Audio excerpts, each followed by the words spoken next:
వరంగల్ జిల్లా నర్సంపేట డివిజన్లో దారుణం జరిగింది. వైద్యులు నిర్లక్ష్యంగా వ్యవహరించారు. ఒక స్కానింగ్ సెంటర్లో తప్పుడు రిపోర్ట్ ఇచ్చి కుటుంబ సభ్యులను తప్పుదోవ పట్టించిన ఘటన స్థానికంగా ఇప్పుడు కలకలం రేపుతోంది. ఓ యువతికి ఇటీవల కడుపు నొప్పి రావడంతో కుటుంబ సభ్యులు నర్సంపేటలోని ప్రైవేట్ హాస్పిటల్కి తీసుకెళ్లారు. ఆమెకు పరీక్షలు చేసిన డాక్టర్లు ప్రెగ్నెంట్ అని చెప్పేశారు.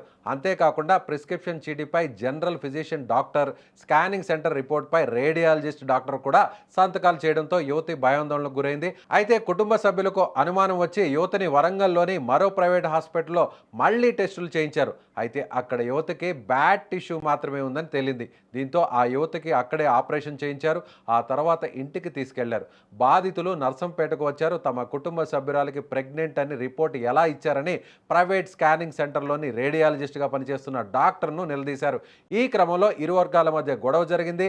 ఇరు వర్గాల ఫిర్యాదుతో కేసు నమోదు చేసుకున్న పోలీసులు ప్రస్తుతం దర్యాప్తు చేస్తున్నారు.